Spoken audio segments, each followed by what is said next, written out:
नमस्कार, आप देख रहे हैं एसपीडी न्यूज। दिन भर की ताज़ा खबरों के लिए अभी सब्सक्राइब करें एसपीडी न्यूज और खबरों में आगे बढ़ने से पहले वीडियो को लाइक जरूर से करें। और इसी के साथ आज की पहली बड़ी खबर की विपक्ष की बैठक से पहले शरद पवार से मिली सीएम ममता बनर्जी, राष्ट्रपति चुनाव पर की चर्चा।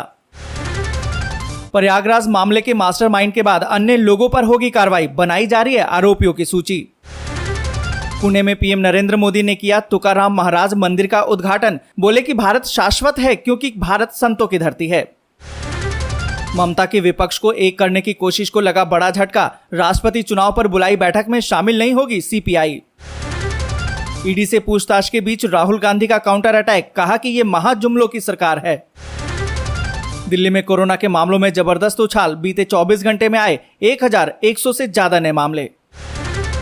बेरोजगारों के लिए खुशखबरी, मोदी सरकार अगले 1.5 साल में देगी 10 लाख लोगों को नौकरी। एसबीआई के ग्राहकों के लिए अच्छी खबर, बैंक ने एफडी की ब्याज दरों में किया इजाफा। लंच के बाद फिर ईडी दफ्तर पहुंचे Rahul Gandhi, national Herald case में चल रही है पूछताछ। अवेसी का सवाल, आशीष मिश्रा का घर क्यों नहीं गिरा रही है बीजेपी, योगी को बताया सुपर चीफ जस्टिस। जेडीयू ने अजय आलोक को पार्टी से निकाला, आरसीपी सिंह से नजदीकी के चलते हुई है कार्रवाई। अग्निपथ योजना का राजनाथ सिंह ने किया ऐलान, सेना में 4 साल के लिए भर्ती होंगे युवा। बिहार में आ गया है मानसून, अगले 3 से 4 दिन में पूरे प्रदेश में होगी बारिश। ये नया चुनावी छलावा तो नहीं, मोदी सरकार की 10 लाख नौकरियों की घोषणा पर मायावती ने कहा। सपा के इकलौते विधायक राजेश शुक्ला बीजेपी में शामिल, अखिलेश की पार्टी ने दिया बड़ा बयान। दक्षिण कोरिया ने कहा कि उत्तर कोरिया ने नए परमाणु परीक्षण की तैयारी कर ली है, उसे रोकना जरूरी। राहुल की पेशी के दूसरे दिन भी कई कांग्रेस नेता हिरासत में, पार्टी ने पूछताछ को असंवैधानिक बताया। दिल्ली कोर्ट ने पंजाब पुलिस को दी लॉरेंस बिश्नोई को गिरफ्तार करने की अनुमति। राजस्थान में गहराया पेट्रोल डीजल का संकट, ड्राई होने की कगार पर 2500 पेट्रोल पंप। राष्ट्रपति चुनाव से पहले एमपी की राजनीति में बड़ा फेरबदल, 3 विधायक भाजपा में शामिल। पाकिस्तान को एफएटीएफ की ग्रे लिस्ट से निकालने के लिए पूरा जोर लगा रहे हैं शहबाज शरीफ। गांधी परिवार को जेल जाने से नहीं रोक सकता कोई भी, ईडी की पूछताछ के बीच सुब्रमण्यम स्वामी का बड़ा हमला। भारत में कोरोना के मामले बीते 24 घंटे में 6594, एक्टिव केस 50,000 के पार। रूस और यूक्रेन के बीच में जंग जारी, अलगाववादियों का दावा, डोनेस्क में यूक्रेन ने किया हमला। मूसलाधार बारिश से चीन की सड़कों पर उतरा सैलाब, भारी बारिश ने बरपाया कहर। राष्ट्रपति चुनाव की दौड़ में शामिल नहीं है शरद पवार, वरिष्ठ नेता ने किया है खुलासा। अपनी शक्ति दिखाने की वजह से सिद्धू मूसेवाला की हत्या के बाद दी गई थी सलमान खान को धमकी। यूएई के अस्पताल में भर्ती परवेज मुशर्रफ की हालत गंभीर, एयर एम्बुलेंस से पाकिस्तान वापस लाने की तैयारी। राष्ट्रपति चुनाव की रणनीति बनाने के लिए विपक्षी दलों की बैठक में हिस्सा लेंगे अखिलेश, बसपा नहीं होगी शामिल।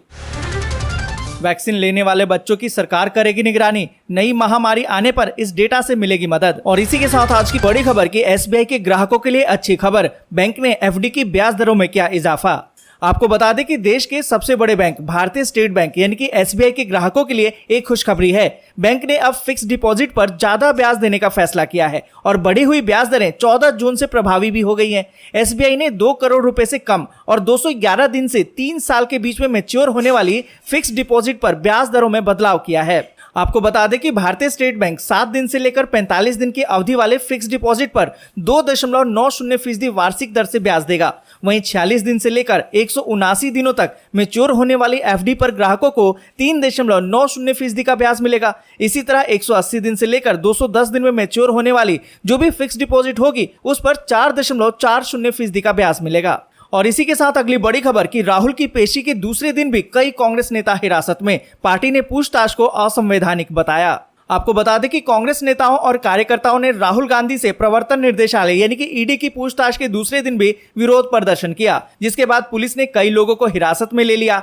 और यहाँ पर आपको बता दें कि मुख्य विपक्षी दल ने अपने नेता से ईडी की पूछताछ को असंवैधानिक करार देते हुए मंगलवार को दावा कर दिया कि सरकार को पार्टी के पूर्व अध्यक्ष से परेशानी इसलिए है क्योंकि उन्होंने किसानों, नौजवानों, मजदूरों की आवाज उठाई है और कोरोना संकट और सीमा पर चीन की आक्रामकता को लेकर मोदी सरकार को घेरा है। और आपको बता दें कि पुलिस ने कार्रवाई करते हुए छत्तीसगढ़ के मुख्यमंत्री भूपेश बघेल, पार्टी के संगठन महासचिव केसी वेणुगोपाल, कांग्रेस के मुख्य प्रवक्ता रणदीप सुरजेवाला, लोकसभा में पार्टी के नेता अधीर रंजन चौधरी, उप नेता गौरव गोगोई, सांसद दीपेंद्र हुड्डा, नवनिर्वाचित राज्यसभा सदस्य इमरान प्रतापगढ़ी सहित कई अन्य नेताओं को हिरासत में लिया गया। और इसी के साथ अगली बड़ी खबर की कोर्ट से गिरफ्तारी की मंजूरी मिलते ही पंजाब पुलिस ने लॉरेंस बिश्नोई को अपनी कस्टडी में लिया। आपको बता दें कि सिद्धू मूसेवाला हत्याकांड की जिम्मेदारी लेने वाले कुख्यात गैंगस्टर लॉरेंस बिश्नोई को मंगलवार को दिल्ली पुलिस की स्पेशल सेल की टीम ने पटियाला हाउस कोर्ट में पेश किया, जहां कोर्ट ने पंजाब पुलिस को लॉरेंस बिश्नोई को गिरफ्तार करने की मंजूरी दे दी। वहीं पंजाब पुलिस ने लॉरेंस बिश्नोई को अपनी कस्टडी में भी ले लिया। आपको बता दें कि दिल्ली पुलिस ने लॉरेंस बिश्नोई की 5 दिन की हिरासत खत्म हो गई थी, जिसके बाद पंजाब के एडवोकेट जनरल ने लॉरेंस बिश्नोई की ट्रांजिट रिमांड के लिए अर्जी दाखिल की। वहीं अब गैंगस्टर लॉरेंस से सिद्धू मूसेवाला हत्याकांड में पूछताछ होगी, जिसको लेकर पंजाब पुलिस की टीम को अलर्ट पर कर दिया गया है। और इन सभी खबरों के साथ अगली बड़ी खबर की अग्निपथ योजना का राजनाथ सिंह ने किया ऐलान, सेना में 4 साल के लिए भर्ती होंगे युवा। आपको बता दें कि रक्षा मंत्री राजनाथ सिंह ने मंगलवार को अग्निपथ भर्ती योजना का ऐलान किया। रक्षा मंत्री ने कहा कि देश की सेनाओं पर अग्निपथ स्कीम लागू होगी। राजनाथ सिंह ने कहा इससे देश के उन युवाओं का सपना पूरा होगा जो सेना में भर्ती होना चाहते हैं। सिंह ने कहा कि अग्निपथ स्कीम से रोजगार भी बढ़ेगा। रक्षा मंत्री ने कहा कि अग्निपथ योजना के तहत भारतीय युवाओं को सशस्त्र बलों में अग्निवीर के रूप में सेवा करने का अवसर प्रदान किया जाएगा।